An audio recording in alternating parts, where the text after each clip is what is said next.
윤석열 대통령이 최근 잇단 부실 인사에 대한 지적에 전 정권의 장관 중에 이렇게 훌륭한 사람 받느냐면서 불편한 심기를 감추지 않았습니다. 음주운전 전력에도 임명한 박순애 사회부총리 겸 교육부 장관에게는 오전에 곧장 임명장을 수여했습니다. 취재기자 연결합니다. 조은지 기자. 네, 용산 대통령실입니다. 네, 윤 대통령이 부실 인사라는 지적을 일축하면서 전 정권에 날을 세웠는데요. 오전에 있었던 출근길 발언이죠.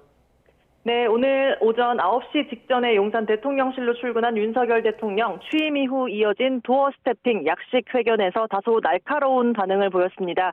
어제 김승희 복지부 장관 후보자가 사퇴했고 음주운전 전력과 갑질 의혹이 있는 박순애 사회부총리 겸 교육부 장관은 국회 인사청문회 없이 임명했죠.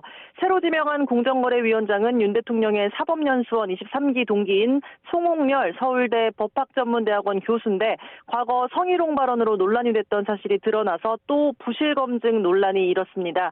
대통령실은 당시에 사과하고 별도 처분 없이 일단락됐던 일이라고 선을 그었고 후보자 본인도 어제 거듭 사과했는데요.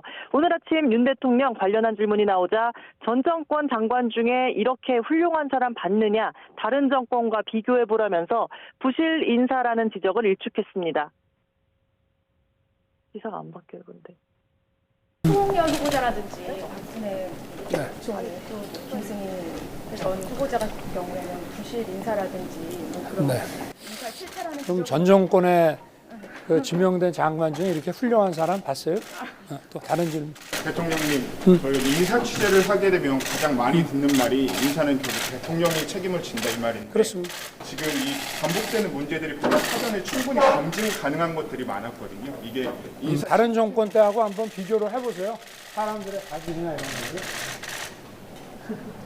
네, 도어 스태핑이 어느 정도 자리 잡은 이후에 윤 대통령이 질문 2개 만에 그것도 이렇게 불쾌한 표정으로 빠르게 자리를 뜬 건 오늘이 처음인데요. 국민이 가장 궁금한 어쩌면 당연한 질문에 거듭 전 정권과 각을 세우며 답하는 대통령의 모습에 여론도 술렁이는 분위기입니다. 네, 그리고 오전에 박순애 부총리에게 임명장 수여식도 열었죠? 네, 임명 이틀째 바로 임명장을 수여했습니다. 음주운전 전력으로 논란이 이어지고 있고 갑질 의혹까지 받는 박순애 사회부총리 겸 교육부 장관은 다소 굳은 표정으로 참석을 했는데요. 윤 대통령은 임명장을 전달하면서 이렇게 말했습니다. 임명이 늦어져서 언론에 또 야당에 공격받느라고 고생 많이 했습니다. 소신껏 잘하십시오. 이렇게 말했는데요. 국회 공전으로 인사청문회를 치르지 못했을 뿐 부실 인사가 아니라는 뜻을 애둘러 분명히 한 것으로 풀이됩니다. 임명 직후 국회 패싱이자 만취 국정운영이라고 비판 수위를 높였던 더불어민주당에 대한 응답 성격으로 보이기도 합니다. 박순애 부총리는 곧장 이어진 국무회의에 참석해 국무위원으로 첫 발을 뗐습니다.